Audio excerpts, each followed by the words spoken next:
You're listening to Innovation for Alpha, where we explore everything at the intersection of healthcare innovation and finance. Through our discussions and interviews, we keep you informed and educated about healthcare innovations, next-level venture investing, and everything involving the combination of the two. Hi, everybody. It's Tobin Arthur with the Innovation for Alpha podcast. I'm your host today, joined by Kerry Curran, who is the CEO of Lung Technologies, and we're just getting to know this company. Very excited to share it with you. Has a tie to orthopedics, which will appeal to many of you, but Kerry, welcome to the show. Thank you. Good to be here. Well, Kerry is based back in my hometown, back in Seattle, and we're excited to learn about the company because there's a tie. You've been working with some of the universities there that we know well, the Gonzagas and Seattle U's and UWs. And so tell us a little bit about your background first, then we'll jump into Lung Technologies. My background is in sales, marketing, and project management in medical devices and medical software as a service. So my career has been in the hospitals, working with doctors and clinical nurse specialists and the end users of medical devices and software.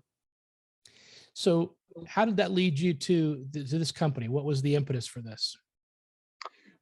Myself and co-founder Dr. Paul Horn a couple of years ago were talking about some post-surgical complications that are happening pretty frequently, where the actual surgery itself is going just fine. The post-surgical complications of pulmonary atelectasis and deep vein thrombosis were becoming pretty prevalent.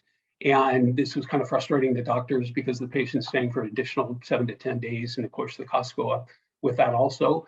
And Dr. Paul Horn wanted to address those issues. And that meant coming up with some pretty novel ideas in pre-surgical care to deal with these post-surgical complications. And Dr. Horn's an orthopedic surgeon over in the Spokane area, correct? Yes, he is. And He's so with Northwest Orthopedic Specialists. Okay. And so why are DVTs on the rise? What's causing that? These doctors felt that patients are coming into the surgery predisposed to deep vein thrombosis, or they already have blood stagnation in their calf. And with that blood stagnation going into surgery, they're much more susceptible to a post-surgical deep vein thrombosis. And that's the doctors feel that they need to address these patients coming into surgery already predisposed to post-surgical complications of DVT. Okay. And you've got a pre-surgical and a post-surgical solution to this. So you and Dr. Horn are discussing this problem.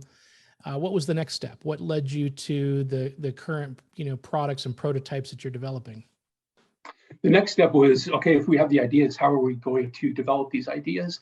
And that's when I started calling the universities, their graduate engineering classes and researchers, and talking with them. And their seniors have a senior research project where they bring on projects, a lot of them in medical devices, and they spend their year developing these devices. And we found this to be incredibly successful, cost-effective, and we were able to have working prototypes at the end of the school year.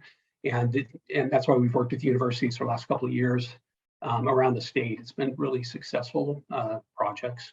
And so you've got two products that you're working on, and you were explaining earlier, this next year, the goal is to continue to refine those and get the prototype ready so that you can begin the FDA submission. Talk a little bit about the two products. Yeah, our first is to prevent DVTs. And these doctors want to start having the patient manipulate blood flow in their calf 2 weeks prior to surgery. And what we developed was what we call our CPAM, or continuous pressure active motion. So the patient is aggressively manipulating blood in their calf, both passively and actively. Actively with a pedal we designed for the patient to push up against repetitively, much as if you were in a weight room with a calf machine. The other is what we call our passive motion, where we developed an 8-bladder sequential cuff system that operates up and down the back of the calf, manipulating blood flow passively is what we call it. So we're addressing these issues in two separate manners to prevent blood stagnation prior to the surgery. As it's done now, that's only dealt with post-surgically, where the patient's already gone under general anesthesia. This is more susceptible to a DVT. Second device is a next generation therapeutic incentive spirometer.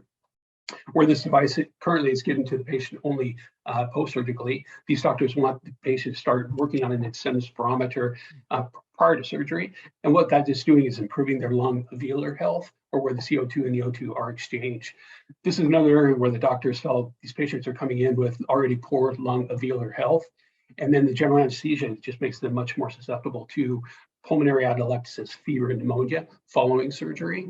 So both of these devices kind of work in the same manner, a pre-surgical platform to have the patient improve their health prior to surgery, not just post-surgically. Well, and you mentioned that the schools and the students in particular have been helping to develop these. So you've been very scrappy. You've gotten to this point without any outside capital. Talk a little bit about what you anticipate in terms of capital raises over the next year. We foresee working with the University of Washington is going to require some upfront capital.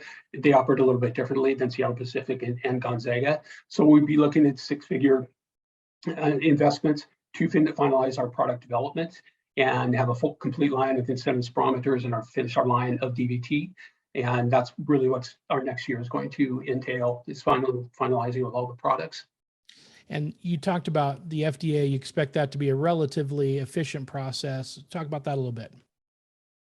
Yeah, they have a new program that's been around about a year for breakthrough devices, where you can put a 510K device into this category for approval by the FDA. And again, it's called the breakthrough device. And what they're looking for is medical devices that are going to have a really relevant effect quickly in the hospital environment or doctor environment. And of course, treating these two post-surgical complications would fall right into that category. And being that they're 510K would also be very helpful. So we don't foresee any problems getting these through the FDA for approval quickly. Terrific. And at present, school year's just kicking off. So what is the next, between now and the end of the year look like? Are you getting those students are coming back, you're getting them organized, or what's your kind of day-to-day look like? That will be going on through the end of this month and into September. We're getting all the teams together.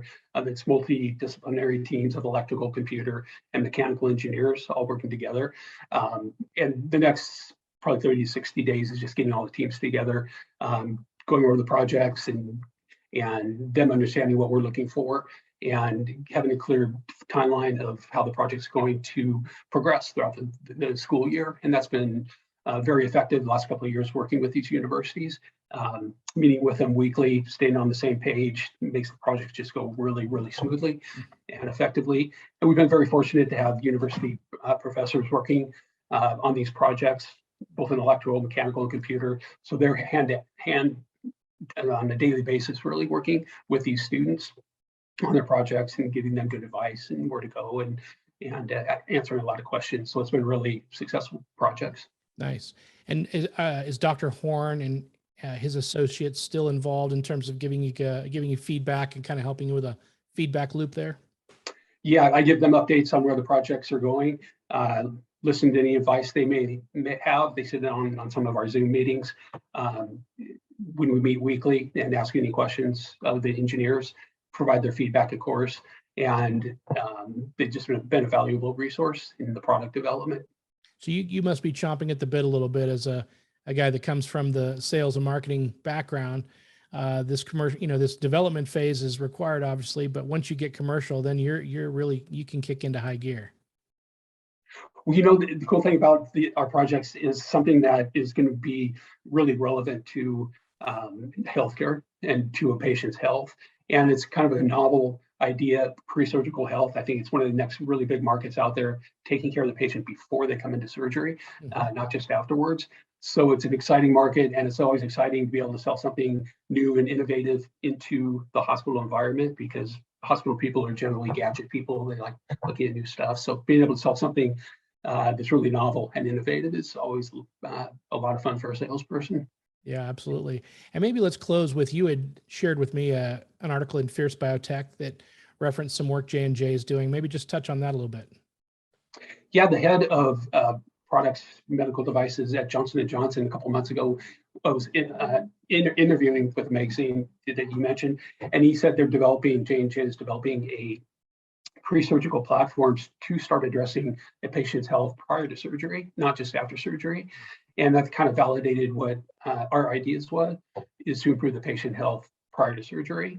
And that's where we're going with our product development. Nice. I love it. Well, Kerry, thanks a ton for coming on the show. We wanted to give everybody a little glimpse of the company. We're going to stay connected and stay watching, and please share any updates as they come along. And we'll be looking forward to see how this year progresses. It should be an exciting year for you. Thank you. We certainly will keep you updated on our product development, and thanks for the time, Tobin. See you again soon for the next episode of Innovation for Alpha. Make sure to go to Innovation for Alpha for access to prior episode links, show notes, and other valuable resources.